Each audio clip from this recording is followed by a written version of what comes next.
select. We expect Origen to have to ban the Mordekaiser and the Gangplank, so the third one to come through is going to be a question. Is it the LeBlanc, as Deficio said? Will it be the Lulu, as they had banned away in Game 1 and first picked in Game 2?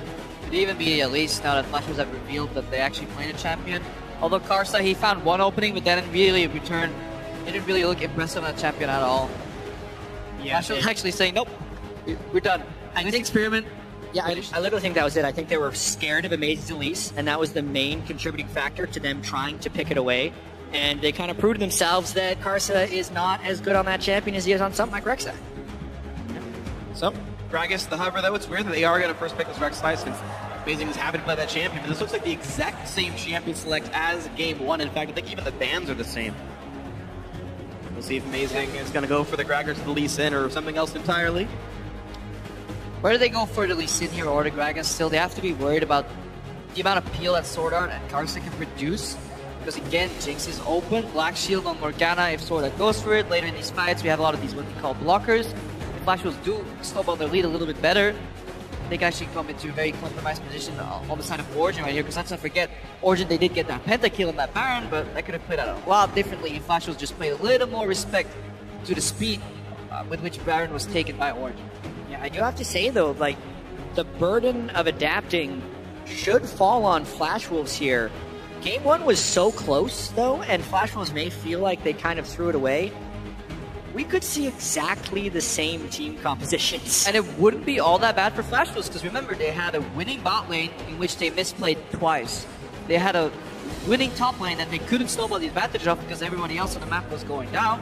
But they still kept the game even for a tremendous amount of time while being down 3,000 gold due to the nature of those matchups. So if they don't make that mistake where they get double teleported to the palm, they could actually lead in the early to mid game.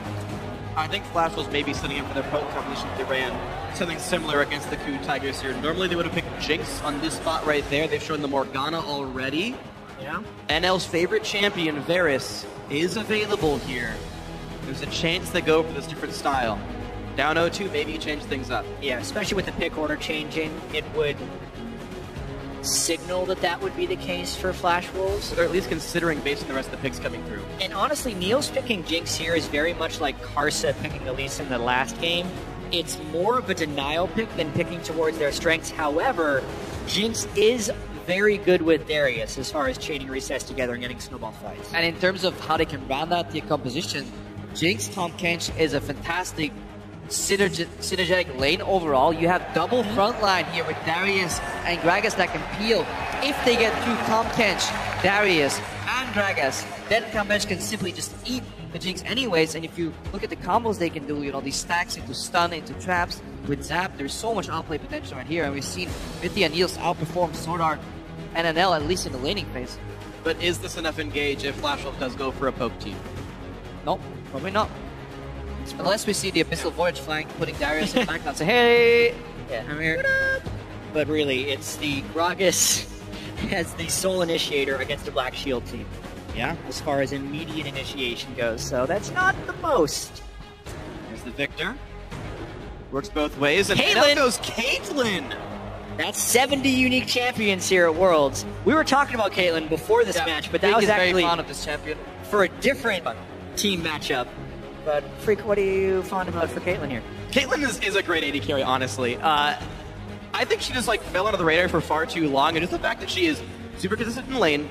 Honestly, her DPS is quite good in team fights because her farm is so damn good. High range means high auto attack uptime.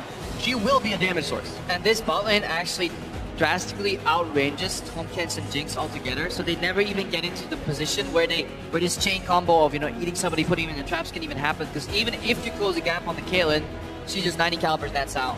They whittle away at you, and more importantly, like Clement pointed out on the Shock's interview station, desk, whatever we're going to call it, they actually have a pushing bot lane right now if they so choose to, so they can finally channel that pressure from the bot lane into the mid lane and perhaps collapse on X-Factor.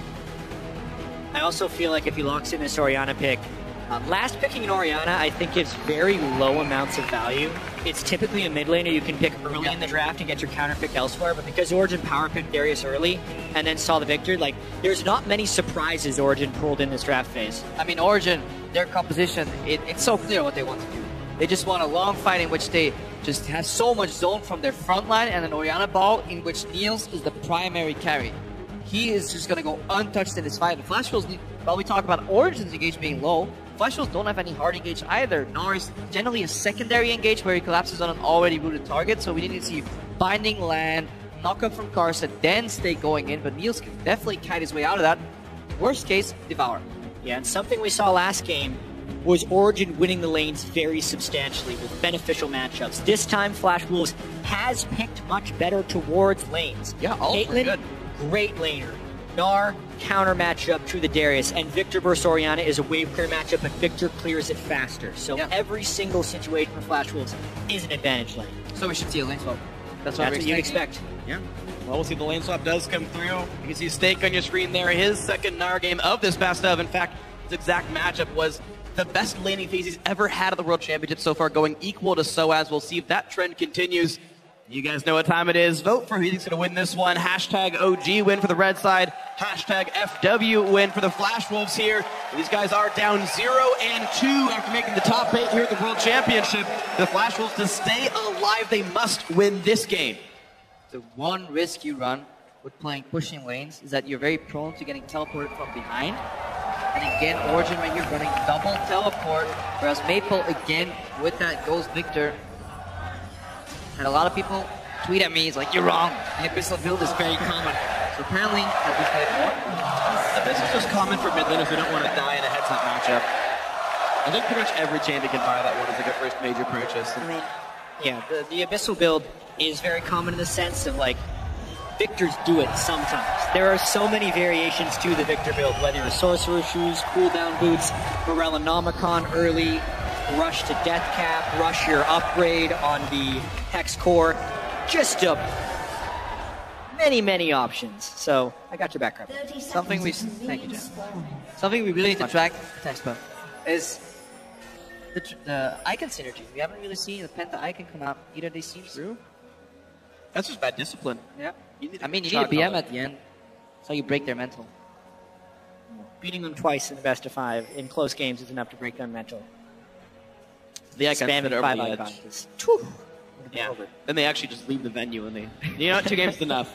Walk away. We don't need the third one anymore. Well, if we're talking about quarterfinals of 2013, Flash Wolves was down 2-0, and then they had to leave the venue because it was just a best of 3 back then against SK Telecom.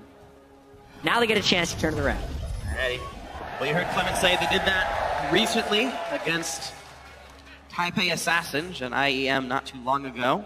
Maybe the reverse sweep does happen here for Flash Wolves.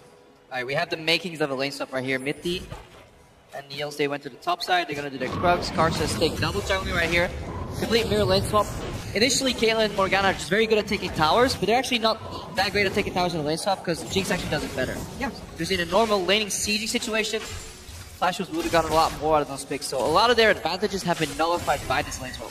I think it is one of the many reasons that Caitlyn has fallen off. While Caitlyn can still be great in pretty much every matchup, teams are so apt at just dodging the matchups now, and there are multiple AD carries who, like Tristana or Jinx, are better turret killers than Caitlyn. And she has a bit of a lull in the mid game. Granted, these teams play past that lull anyways. Caitlyn is incredibly good, I mean, the first item, and then after 3 or 4 items, she starts racking up the damage. But in the mid game, she actually struggles in a lot of the fights. Mostly because she brings almost no utility. Whereas if you look at Nielsen and Jinx, he can zap, trap, and have an AoE rocket. Oh, early roam though, sort of doesn't stay in the laning phase, thanks to the lane swap, gets to go in and force the flash away from Xpeke.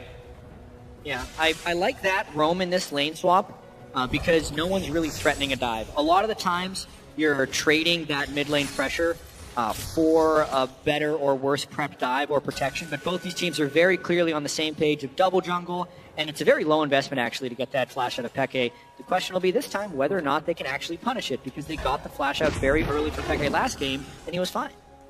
Amazing right now, setting up the Scuttle Crab. Stake gonna make sure that nothing is incorrect there, and Swordart gets 15 gold for attacking the turret, and Flash Wolves are gonna be knocking this one down as fast as they can. Of course, the exact same thing is happening on the other side of the map with the Origen champions, so looks like the standard turret trade of the lane swap game.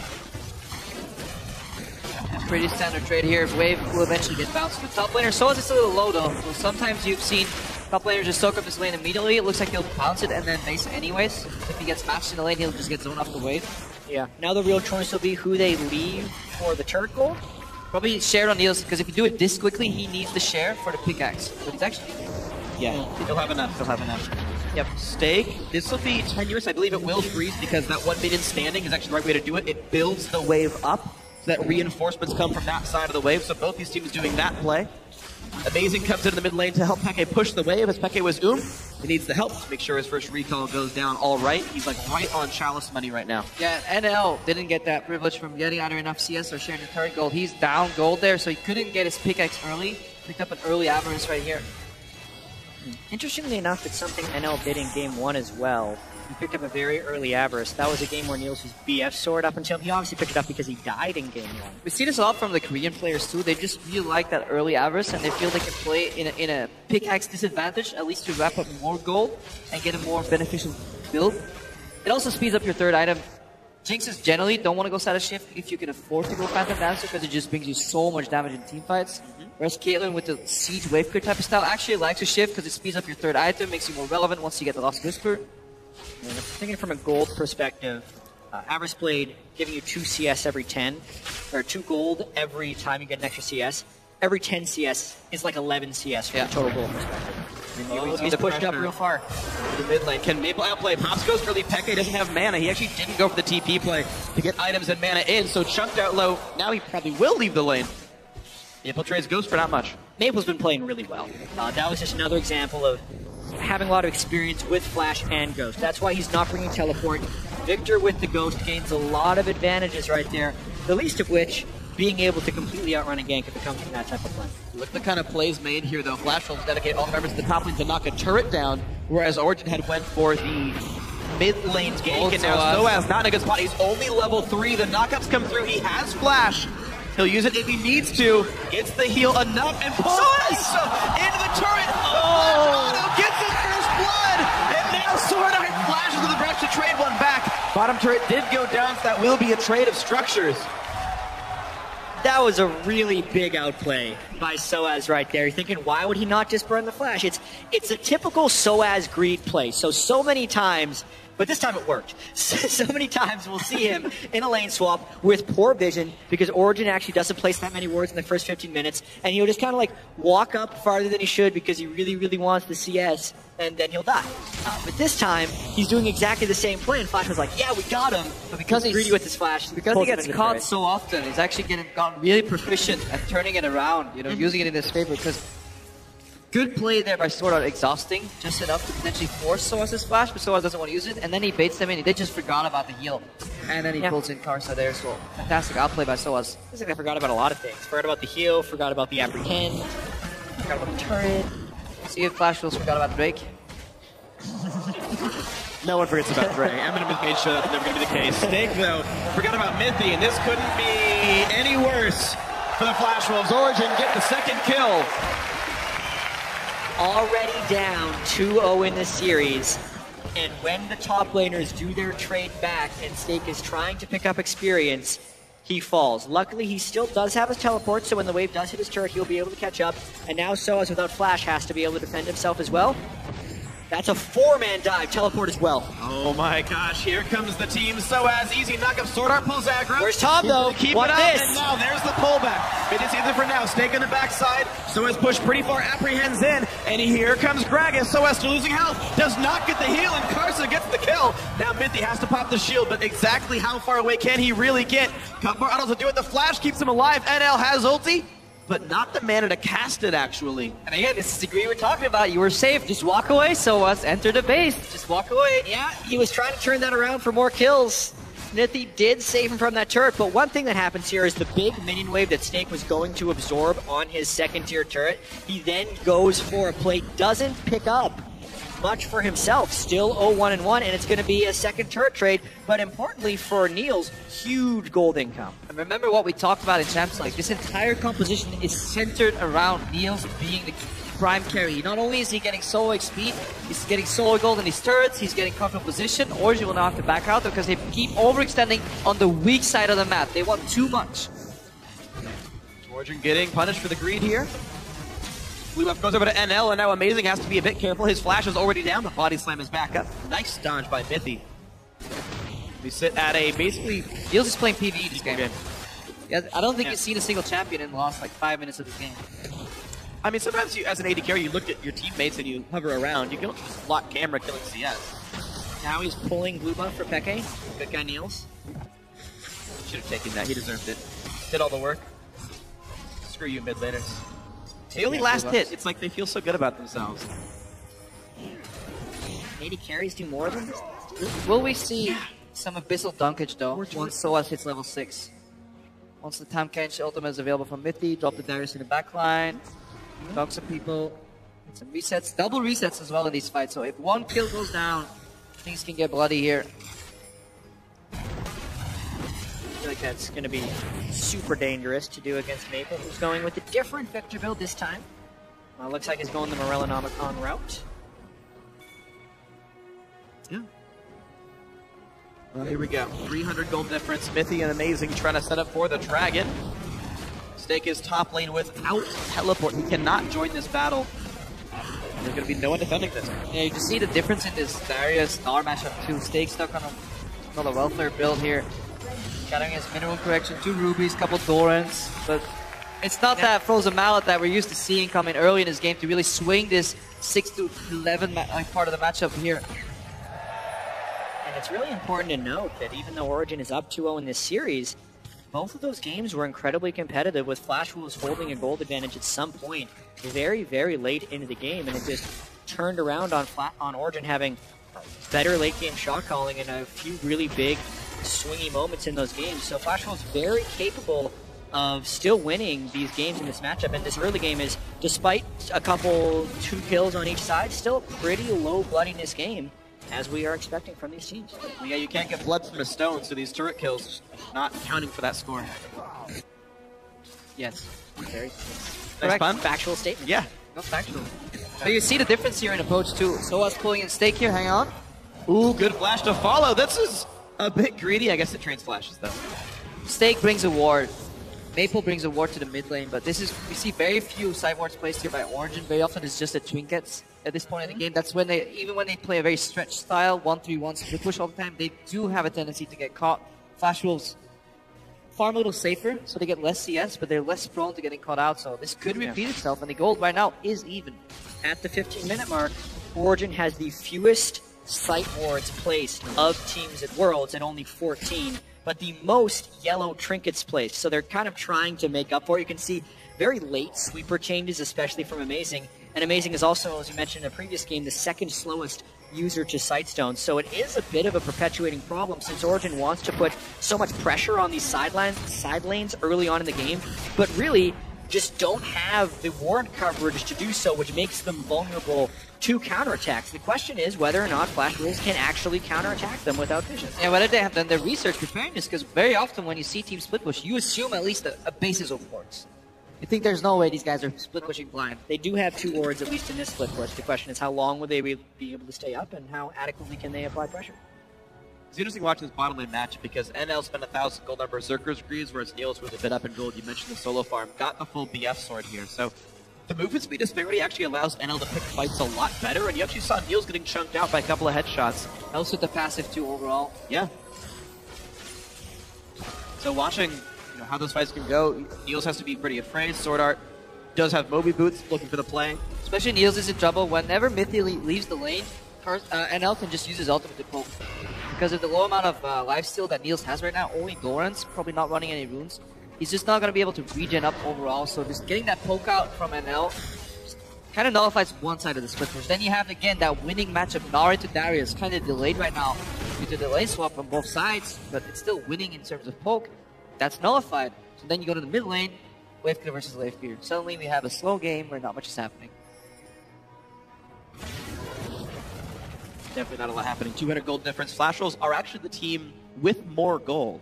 We talked about the solo farm that Jinx is getting. It's matched up now, of course, by NL. I mean, both these teams generally behind, but can't both be behind in 20 minutes. It's a paradox. They're both averaging in gold deficit. That will change.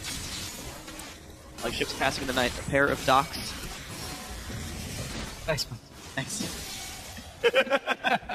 Now you too can enjoy my puns, Britain. Enjoy. What you really wanted after all. Mithy trades wards with Maple. All is well here. Just simply not a lot going on between these two teams. A lot of turrets went down, which of course really affects how the map is played out. You've got a lot of long, wide open lanes. There's nowhere to run to if you get caught out. So as if he was somehow flanked, just wouldn't have anywhere to go. But of course, amazing. We'll have to bring in a stake. Oh, misses the flash, but will still land the explosive cast into a perfect decimate into the Duncan. Amazing getting the kill. Nice stake, Ryan. Just got done. Probably don't know what reference. No. Carry on. Sorry. Nice reference. Someone will understand the reference, so congratulations. But as far as that gank goes, that was just Stake being up in a lane where his second turret was already dead, and it was that was kind of what Origen has been making mistakes doing for most of this world. Yeah. Lands the damage. Neil's going to be careful. The flash ulti and Mithy's consume is down right now. Sword Art will land the stun into Mithy. The binding hits Neil's. There's the Q. There's the kill. Mithy tried to flash consume, couldn't get it in time, and now Mithy has got nowhere to go. Eats some Morgana, but to kill him in time before he digests. And this is exactly what you were talking about, Chad. This is something Origen sometimes do. Especially once they have a kill mate at one side of the map, they assume they're safe on the other side. They don't respect cross-mapping very often. Yep. And Karsa comes in at the very end of that one, but mainly it was just a good play by Sword Art and NL. They landed a couple nice headshots and ended up getting the edge. The binding into the finisher there, as Mithy tried to flash for the eat, really minute outplay, but it ends up costing basically 2 kills. And more so, just the confidence. NL and Sword Art still have the synergy. You make the play only when you really trust your support to line that skill shot, else you have both glowing flash there, and you will just lose y'all in. A lot of faith there from NL. He still had heal available just in case. I guess we can see who all the CLG fans are rooting for now. A lot of faith. I got nice joke. Nice pun. You get a nice chuckle there. Mithy with the ward over the wall. Dragon comes up in only 20 seconds now. Origen did get the first. Game 1 was won largely, I think, off the back of the fact that they had so much Dragon control it forced Flash Rolls into some awkward moves. Turns out that Flash Rolls did in fact forget about Drake. No, I got it the first time. Repeating jokes is the son of a bad caster. The Dragon's alive. Let's talk about this Dragon. Yeah. Honestly, it's because Origen's in position for this Dragon right now, and Stake just lost. Is he going to flash for the dunk attempt? It would have definitely pushed it back. Either way, Flash was very much out of defense if you're going down at least 2 Dragons. This is eerily similar to Game 1, where even though Flash Wolves could come back with a few nice plays later, the Dragon counter really was something that Origen could play around extremely well in Game 1. They get the bonus stats from Dragon 1. They kill turrets faster from Dragon 2. Otherwise, the gold is the same between these two teams. Origen just setting up for a fantastic late game here. Not only do they scale incredibly well on their mid laner, 6 items, fantastic Orianna. Jinx, probably one of the better 6-item carries with a Darius. Even if they get slightly behind in the late game, they have a 5-dragon win condition that they can always go through. They've shown the mastery of doing incredibly quick Barons under pressure. So, Origen, they like these kind of close games where they can just outmaneuver you and out-chuckle you in the late game. Yeah, as long as they don't make those big disastrous errors. But it's what we saw in the LGD versus KT matchup. Sometimes when one thing goes wrong for Origen, they're so quick to make a very aggressive play on the other side of the map that it can actually snowball against them because they've missed both of the plays, and before you know it, they're down 5,000 gold. But as of now, they're still up 2-0 with the very well scaling team composition. Yeah, patience is important. If you get picked off somewhere on the map, you got to go in recovery mode. And a lot of teams actually try to chase a loss, and then you very often end up getting teleported to the pawn and getting outnumbered anyways. That's something we saw from Origen in some of their games. This time, though, a little more patience here. These are a bit of a slower game. Leaves us with more time to talk about puns and like. Well, speaking of, both these teams talking about puns thus far.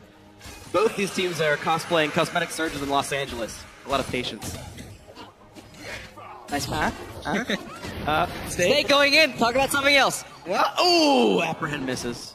Yeah, I mean, Stake's Frozen Mallet is so delayed this game that still has a lot of presence on him on the side lane. When the Frozen Mallet completes, he should start losing some of that advantage. But because of how far he was put behind early, he's sitting on 1,400 gold as well as the Giant Skeleton Health Crystal, so it should be pretty soon that he gets Frozen Mallet completed. But it just puts him behind in relative power to the other roles in the game too, right? Stake usually, once he gets ahead on that Gnar, he has a buffer. He has an amount of time that he can use to get in position for a Mega Gnar ulti. But right now, if he's this far behind in terms of build, he will just get blown up before he even gets there. that is the problem with playing in Gnar into the lane. So compared to Soaz, he can't soak as much damage, but he's still a threat in terms of finishing people off, getting a double Q off, and then just resetting the axe swing there. So something you do have to be careful about. A couple of plays happening at once here for Origen. They're pushing mid. It's mainly because NL is bottom, so the top lane and mid lane pressure happen at the same time. Wow, Stake really getting pushed around here. Black Cleaver done on Soaz means the movement speed buff and the armor shred is going to be pretty important. Nice mechanical play, the Black Shield in time off the Shockwave. A couple of dodges on Dark Bindings, but Origen is getting very few attacks done on that turret, trying to break it down. Amazing will maybe get through this ward. Karsa's coming. Gotta play a little safe. The one difference between the first matchup and probably the reason why this gold is so even is that we haven't seen any proactive teleport plays come out of Origen at all. They haven't really used it at all. Flashwell's not leaving any opening. Very reactive team. You don't really make the move first, and then Origen can't find an opening anywhere. Pick against Bound here, but shot denied. Can siege. This is actually really great for Mythic to be in the mid lane soaking up this experience right now, because you get a large bonus in experience when you're heavily behind the average level of the game. So Mythic being here as this extended push, even though he's been roaming a whole bunch, he was level 7, he was 2 levels behind Sword Art. The longer he stays in mid lane, picking up shares of these waves, the faster he's actually going to equalize the experience with really no full cost to it. NL has been freezing it though, because every time we pan to the bot lane, the wave has been in the exact same location here, so Flashwell's taking a different approach. They don't want any kills, but they're not really dying anywhere, so they're saying, well, we can just deny one wave of farm, or one lane of farm to Origen and actually out-CS them in this period. Yeah, that's actually a really long freeze for NL. It's been there a while. A couple of minutes right here. Just now he's getting the CS back over Niels, but that's huge because we know Caitlyn needs to hit about 4 items before the full relevance kicks in. And more importantly, it works because on the top lane, Stake isn't threatened at all because his towers are down anyway. There's nothing for him to lose there. Just lane control, and then Victor has been wave clearing significantly well with the backup from the Black Shield. Origen's only way to really break that open is a double prong dive in the mid lane, where they go one left side, one right side, dive Maple, get him out of the equation, and then finish him off. They don't have the vision to really support that. Good pink wards on the sides here from Flashwells. I also don't even know if they have the tankiness to do that yet. They don't actually have any armor itemization built up yet, so diving in between those 2 mid lane turrets would have been really dangerous. I have to commend Flashwells for that extended freeze in the bottom lane. They also ended the freeze right as the Dragon's about to respawn. Well, that's going to be the play then for Origen. They are trying to push the mid wave down, but it doesn't really seem to be happening, so if you can't heal off the base, bring the fight to you. The Dragon doesn't really go anywhere. Doesn't really want to fly free, so they can simply kill him where he lives. They have to face check right now. The sacrifice you make with that play is that you obviously don't have any vision to preemptively set up in the area that you want to contest, so you go for a bit of a good face check, and that's exactly where Origen need to capitalize on the investment that Flashwell just made. You punish them right there. If you don't, then you just give them single lane farm for free. Well, all the single lanes. Origen farming as much as they can, putting a ring on their farm.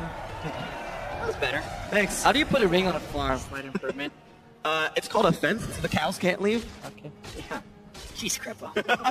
Ever been to a farm? Come on. I live on a farm. Horses, though. No cows. They don't need fences? They do actually, a lot of fences. How do you not know this?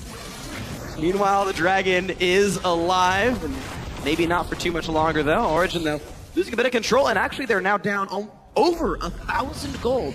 Just 1,000 gold appeared out of nowhere from Flash, which is slowly and surely gaining farm. The minion power play. Minions are worth a lot of gold. And if you're not taking any objectives while the other team is literally starving you of a full wave of minions, that's 1/3 of Origen's gold income as long as that was frozen. And Origen actually specializes in farming all 3 waves towards the mid game, so it's actually a great move by Flashwells. Look at Stake. Not to mention the frozen mallet. He has it right 2 now. Qs so far. So as he's going to have to flash to get away. That one lands. Hyper's on again. Has the movement speed. There's the pull-in. So as will in rage. Doesn't land the Q though. Flash. Wolves. Stake nearly gets him.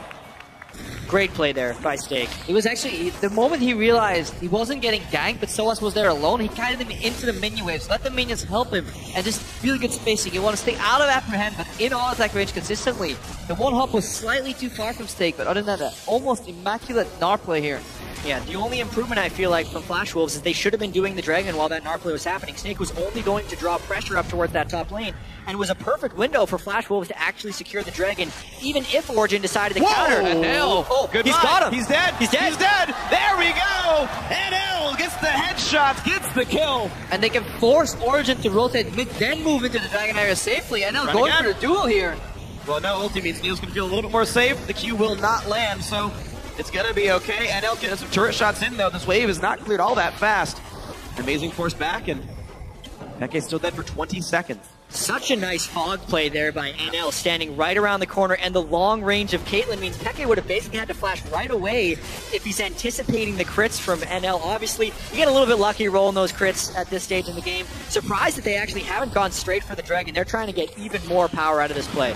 2 seconds left on Oriana. She does have teleport. Soaz gets pulled back, and actually a flash by Mithy. Very afraid of that fight in the first place. Maple still buying some time. Eats a chomper, though. This could be a bit of a risk. Oh my god! Niels nearly goes down, and a Mega Gnar from Stake kills off Soaz. There's no teleport from Expected to get behind the team, so that was just a bold defensive move by Origen that didn't work out there. Yeah, and we know that Origen actually has pretty weak initiation. Flash Wolves keeping them basically at Caitlyn range the whole time, so they're not trading the damage, and it's allowing Flash Wolves to win these fights really substantially. You look at it again, and this is what Flash Wolves do. They wait for a mistake. Oh, just such a nice play. Q into a crit static shiv into an ult. Peke couldn't be even flashed away from that. And we may need to see that combo actually come out where Mithy uses Abyssal Voice to deliver his Beyblade Soaz to come into the back end of the fight, then keep them busy long enough for Origen to close the gap. The thing is, unless Amazing is also closing at the same time, I don't see that play working very well because the Victor and Caitlyn could so effectively kite both of those guys to walk away. This is surprising though, the third Dragon is going over so Oh, amazing! It is surprising indeed that the third Dragon is going to Flash Wolves. The Prophet Zat returns. So surprising. The crystal ball. That happened. Not your typical contest from Flash Wolves, but that is massive for this game because pretty much the only thing that Origen had going for them was the fact that they were going to be able to maneuver Flash Wolves around the map because of Dragon pressure. Now it's kind of gone. The turret's already gone. Look at that. That third Dragon means a lot, especially in these compositions where you want to close the gap. 6% move speed matters a lot. Dodging some of that Caitlyn damage, getting out of stakes, auto attack range, potentially maybe even getting somewhere in the fight. But here we are in London where Flash Wolves are clearly minding the gap and keeping the range exactly as they need. Yeah! I like that one. And Neil's trying to contest his own red buff here. Karsa does not have Smite. But NL gets the kill anyway. Once again, Maple's going to be going for the Lich Bane build, which only makes it more punishing when Origen can't cleanly initiate. Watching this one more time, Amazing has Smite.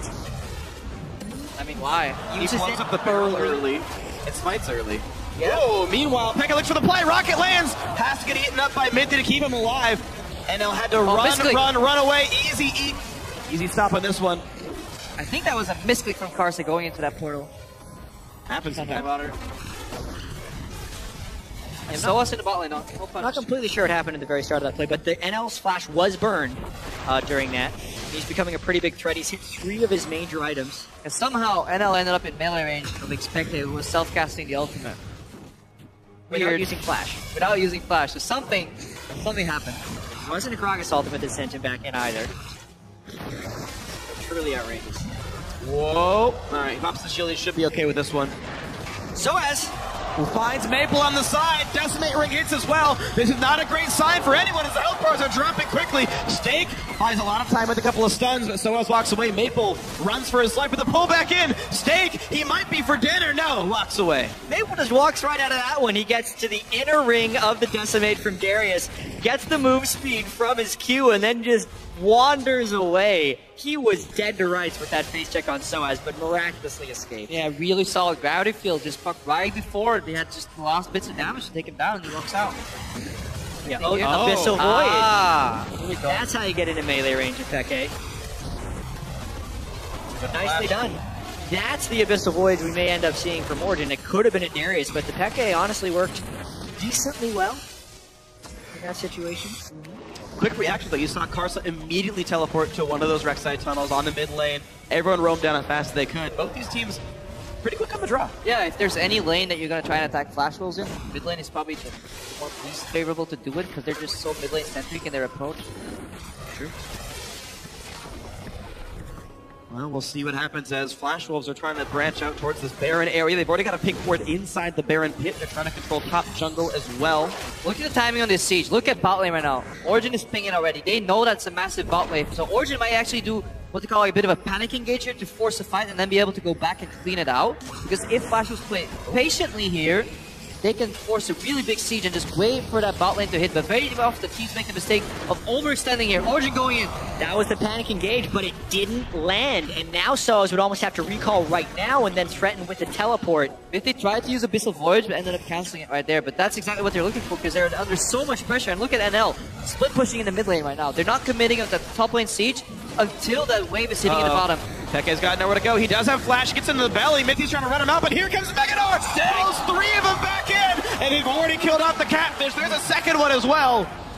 Yep, right as Soaz was sucked away to the bottom lane. So really smart knowledge of wave control by the Flash Wolves. Origen knew exactly what was up as well, but they just could not execute the defense. Now, they're going to desperately try and stop this Baron. There's the teleport in from Soaz. Peke. Oh, Stake is super low. He's dead. And he's dead. Oh my god. And now Carson's got to be careful. Baron Nash doing plenty of damage. Niels maybe want to take this for himself. He goes in with Soaz. They got to be careful. What they go. Oh my god. NL getting more headshots than Scream, killing everybody. Oh my lord. And you could see the hesitation of Soaz. He walked away from the Baron, then tried to get back again, but Niels and NL had one thing on their mind, and it was killing the Baron right now. Completely game-defining moment right there.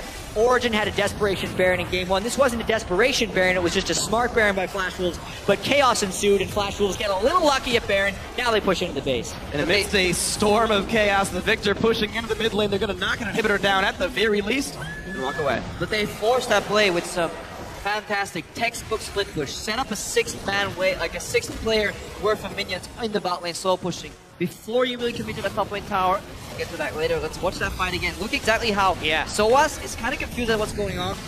After Stake drops. Pretty big miscommunication once he drops because Flash Wolves get so low, Carson says, screw the Baron, I'm going out. But NL keeps hitting it, which makes the Baron a contested move. Niels tries to buffer the auto with the zap to make it a burst, but it sits at 60 health, which is easy pickings for NL. That's 2 times now. Origen has tried to execute an objective and left it at sub 100 health, and then it's been taken by the Flash Wolves. And we said this series was incredibly close. Either team could have won these first 2 games.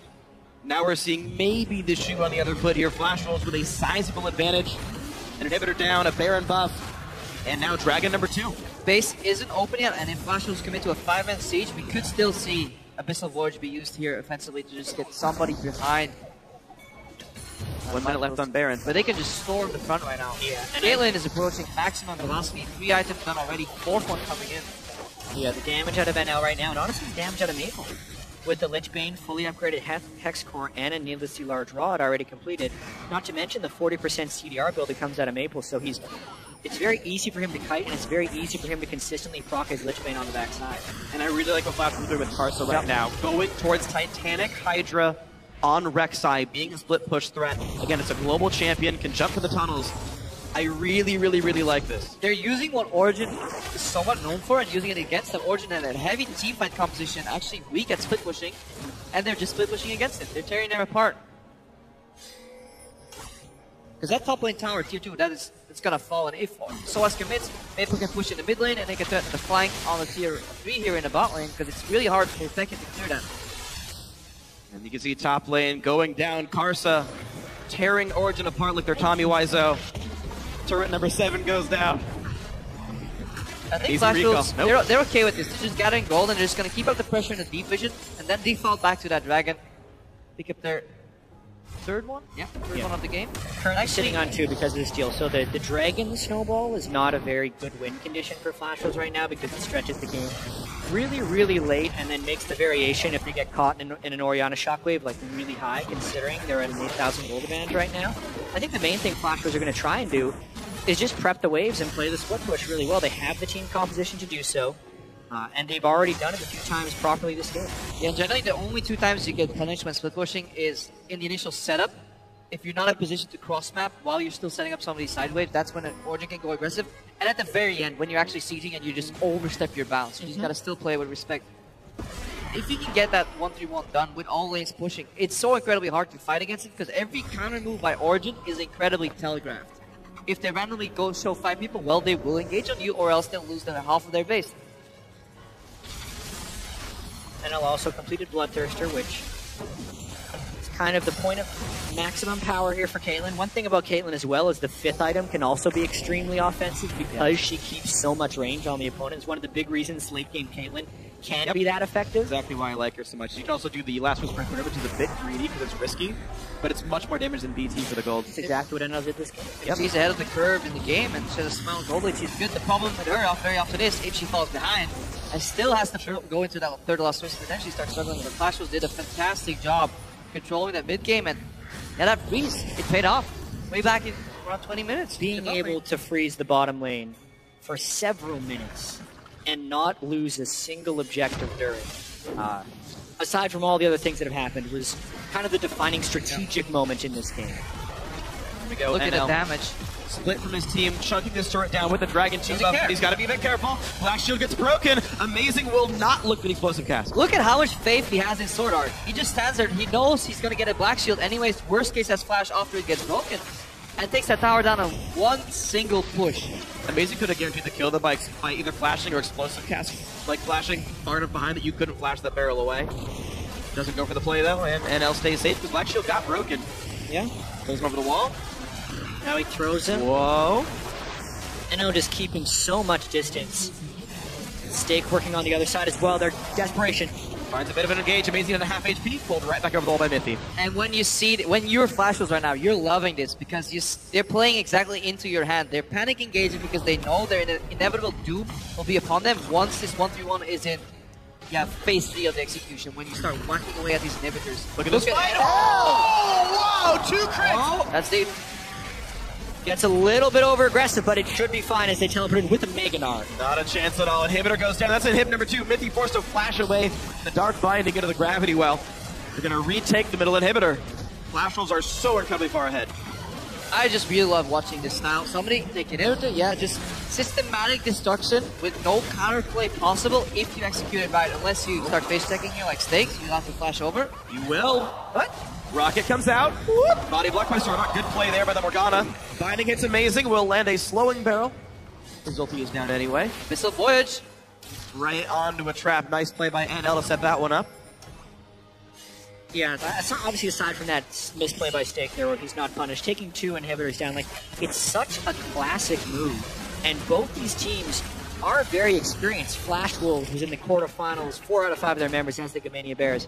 And I mean, so as unexpected, they should know the strategy because this is what they used to get to the World Finals or the World Championship in Season 3. This is a style of play that emerged in reaction to the very team fight heavy, long games that actually were common in Season 2. Split push and tearing people apart without actually forcing a fight and just systematically destroying the base, mostly with split push assassins back then, was their forte. Right now it's being used against them. Well, honestly, as you were saying, one of the main ways you stop the split push is by hitting them during the setup, and that's kind of what Origen has tried to do. As they're pushing near the inhibitors, Origen's trying to engage on them before they make it to that point. They just haven't been executing, and it's a nice thing to see by Flash Wolves that they're playing so cleanly. Death cap completed as well on a Maple. This one may be over because now they're at the point of power that even a grouped up team fight, they can win handily. Difficult situation then for Origen. They need some kind of miracle. 9,000 gold down. Down 7 kills, down 4 turrets, down 2 inhibitors. And here we'll see both Dragon and Baron up at the same time. We're going to have Maple soloing the Dragon down towards the bottom of the map. There's the kill credit right there. Easy pickings for him. There's just too much control for the blue team. And at the same time, they're now starting up on Baron Nash. A Rek'Sai comes across the map. So as We'll have the Summoner TP to join, but he TP's out towards the backside. That's a much longer cooldown than Rek'Sai's ult. I feel that's a very early TP from Soaz here. Maple walking in right now. That's a big bind. Mithy is still fairly tanky. Gets a shield from Oriana, walking away. Grey health on. Karsa is a legitimate damage threat. Is going for Black Cleaver next. It still works in Flashwell's favor if you look at this entire play as a two-phase play. Phase 1 is you burn the teleport. Yep. Phase 2 is you actually set up the split push, then go for the Baron. Just skipping that though, they're actually making this somewhat of a 50-50. They kill the Baron so fast. And they've got it already. Even though Snake is back to Mininar, he just jumps over the wall. All is well. No contest. Yeah. Baron to Flashwells. Stake Mega Nard amazing away from the pit, so he couldn't make it over the wall. And they know that a 4-item Caitlyn and a Lich Bane Victor at this point of the game can burst it down incredibly quickly. Just a smart play. Keep Jungle out of there. Screw phase 2. Just take the Baron.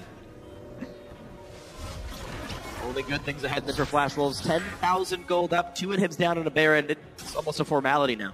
And yeah, out of all compositions, split push compositions get the most value out of the Baron and lose the hardest against the Baron. It is very binary in that regard because it just works so well both with and against what they're doing. Right now they can 1-3-1. And Origen will need to start hitting them with an Abyssal Voyage, potentially even at this point in the game if they're this high in the lanes. That's what probably can't do because here's Karsa. Look how aggressive they are. Amazing, just takes far too much damage. The Bruiser Pain Train of Stake and Karsa. And that's about the worst thing that can have happen. You already have 2 waves of super minions, so your only way here is to force a fight on the third inhibitor. Now it's 4v5 and the main initiation is out. Flashwolf's going to push strong. Easy turret kill, and now on to the third and final inhibitor. Flashwolves backs against the wall, a big shockwave, but NL stays alive, gets away from the rocket. It didn't come out in time from Niels. That wasn't a call that came out. And Flashwolves stay in the base. NL back to full health already. Yeah. Now Shockwave's down as well, plus a Baron-empowered super minion wave pushing in. This should be the final push. And it's so frustrating to lose the game this way because you're not even entering a fight. Your base is just melting around you and there's nothing you can do to stop it. And here comes the final pushes. Turret still losing health. Shockwave down for another 30 seconds. Waves getting bigger and bigger. They're crashing against the shores of Origen's base. The Nexus now open. Amazing respawns. The fight to win the game. And again, it's no kills. It's just Flashwolves taking game 3. Absolutely, when they needed to, they came out with the cleanest game yet. They actually had a small deficit in the early game, but through strong strategic play and just waiting for the Caitlyn and Victor to get strong, they outplayed Origen and came off with a very clean 41-minute victory. All 3 squishies went down.